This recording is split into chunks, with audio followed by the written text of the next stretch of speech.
All right, boys, I'm back with another banger video today, which I know you'll all love. So, I want us all to help and print more cash and become fully competent.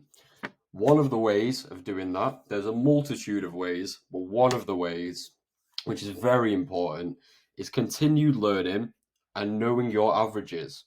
Okay, let me tell you why.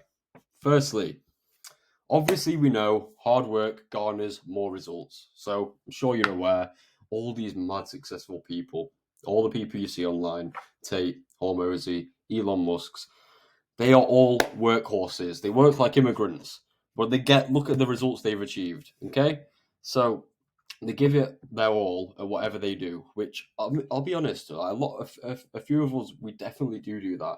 A few of us, there's some untapped potential. So repetition is crucial in becoming better at your craft. So, as I've seen with many of us, myself included, constant repetition on the doors and learning from your mistakes has helped us massively increase our sales averages. When I first started, I was crap. I didn't want to speak to anyone. I wanted them to slam the door in my face just so that the interaction was over with. But obviously, with repetition, the more times you do something, the better you get. And in effect, your averages will increase. It doesn't happen by accident. Obviously, the way that you get better through repetition, you think it's just because um, you're doing something more, right?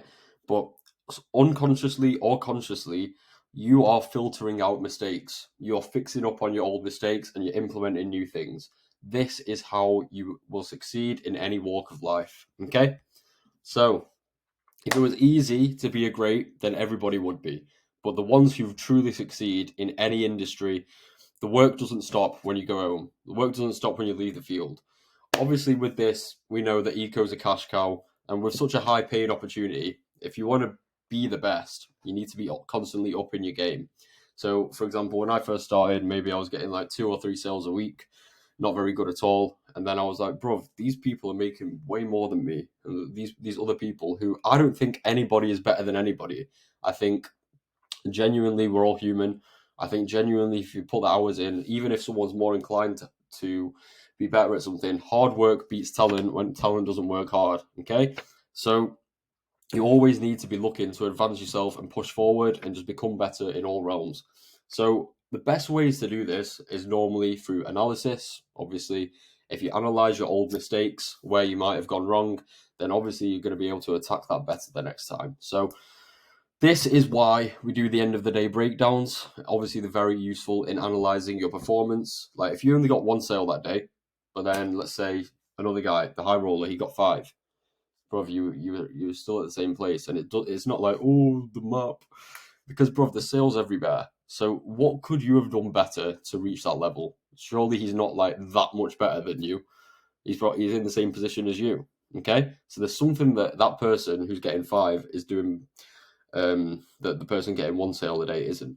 So if you put your mind to anything, you can achieve what other people are doing as well. So if someone else achieves something great, then that should just ignite in you that, right, I can do that too. So you want to note down your averages. Obviously, we do this every day on our callback tracker. So everybody can benefit from improving themselves and sharpening their tools. This is why we do our end of day breakdowns and stick to the KPIs, which are obviously knocked, 110, spoken to, 75, qualified, 30, closed, 10, and then we're looking to get between 1 and 5 sales a day or more if you can, which you definitely can. But yeah, so breaking down the results, I know in your averages, so you enter the numbers in the format provided, and you always come up with an action plan. So when you've gone out in the field, maybe you've had a great day, maybe you've had a not so great day. Either way, you're going to pick out the 3 positives and 3 negatives from that day. So, 3 positives, for example, you've moved fast between the doors, you've knocked a bunch of them, you've closed a bunch of customers, you've handled the objections well, you've had the right mindset and maintained your attitude and not let things bog you down. Maybe you got your last sales towards the end of the day and you didn't let your mindset affect you. And also, another thing is consistently progressing the sale. The customer isn't going to wait for you to do anything. It's up to you to do something. So if you did that well, then obviously make sure that's known when you do your breakdown so that you know to keep doing that thing. Simple as. Whereas the three negatives, even on your best days, there's still things you could have done better. A big thing in success is taking full self accountability. Like everything is your fault. If it rains, right, it's my fault. Why don't I bring an umbrella? Why don't I bring a raincoat? I was getting pissed on in the rain last week on Thursday. It was chucking it down, bro. And I was in a t-shirt, and bro, I didn't enjoy myself. So that was completely my fault. Still got sales, but still completely my fault. Maybe I would have got more if I brought a umbrella or a raincoat. Okay, so then there's some negatives. Obviously, like you didn't knock enough doors. If you didn't get enough sales and you didn't knock enough doors, then that tells you why. If your objection handling wasn't there, maybe you were getting a bit confrontational with the customer. That's something that can be worked on. Maybe you lacked a bit of conviction, so in turn, the customer didn't feel convicted in what you were telling him, which means less sales. Maybe you were walking too slow. Maybe you didn't maintain your attitude. These are all fine.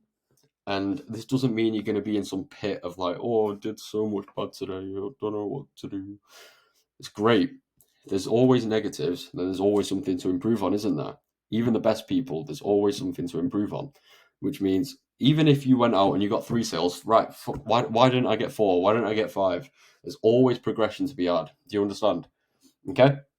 So, plan of action. This obviously comes after your positives and negatives. It's 3 actionable steps just to help you succeed the next day.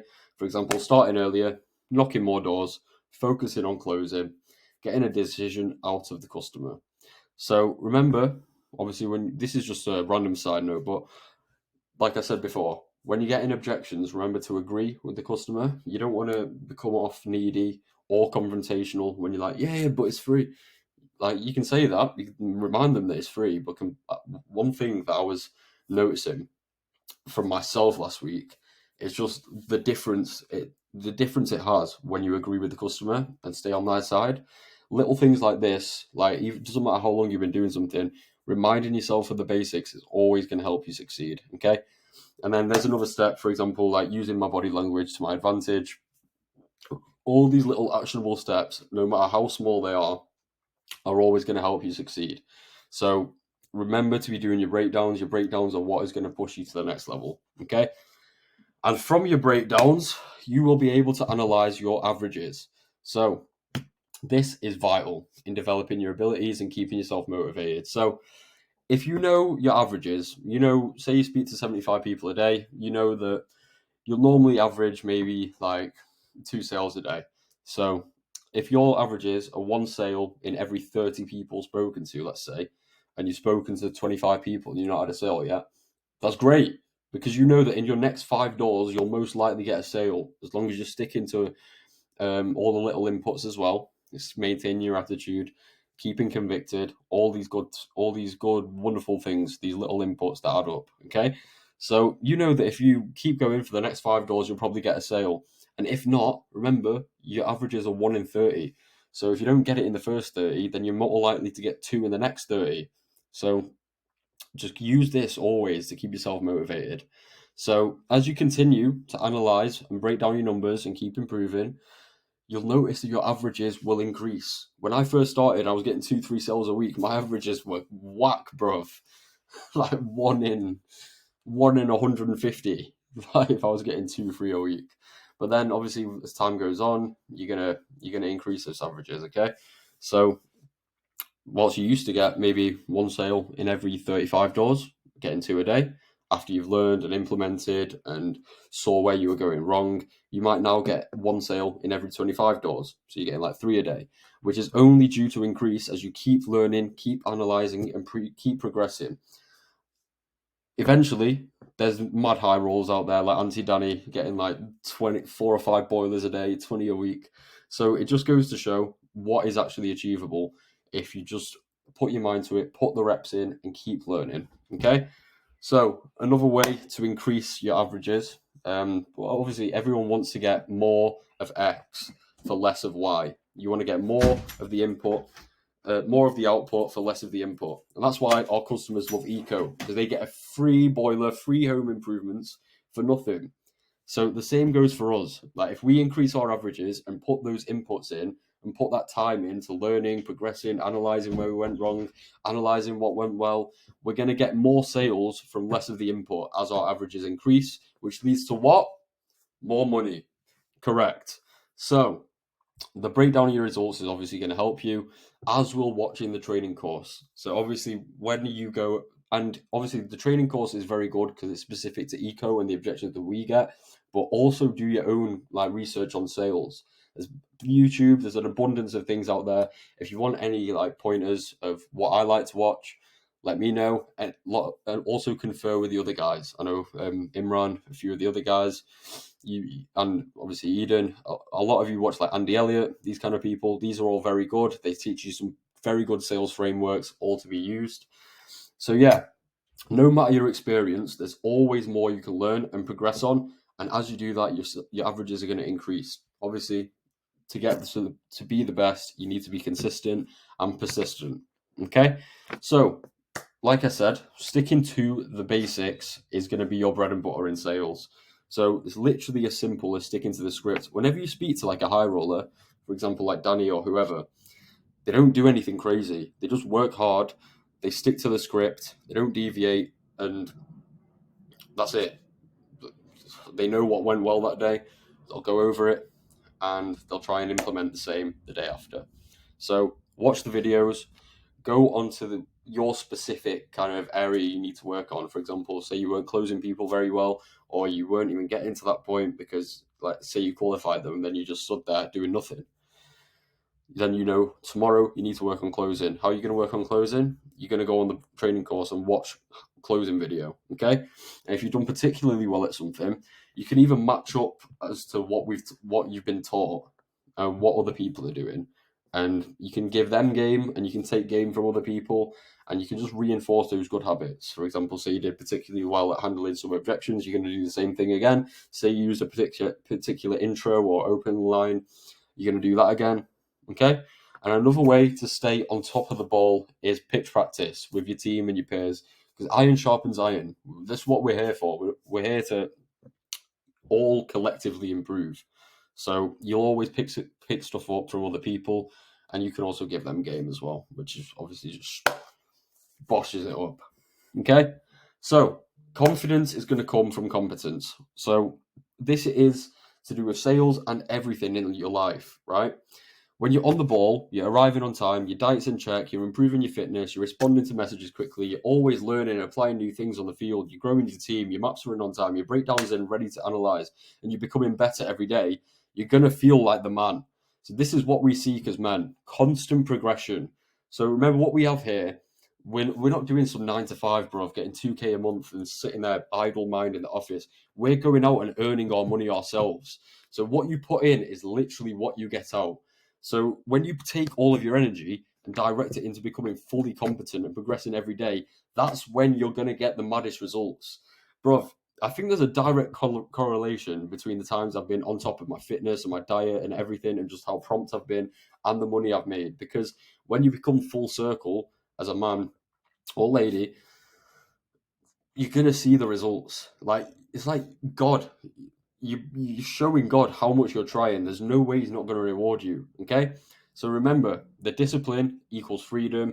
If you put in the hard work now, you're going to enjoy it later. For example, like what I was saying before, you put in the hard work now, you analyze all your results, blah, blah, blah, and then your averages are going to increase and you get more for less. I hope that makes sense, guys. But yeah, that's pretty much what I wanted to go through. Make sure we're all analyzing, continuously learning, doing our breakdowns and seeing how we can progress and how we can increase our averages. Knowing your averages is also going to help you stay motivated throughout the field. It's going to help you just get a rough idea of what you should be making, help you with your sales goal. And then as you use this as a framework, as a, what's it called? Like field post, bro. If I want to say that field post. Anyway, use it as a benchmark. I think that's what I mean.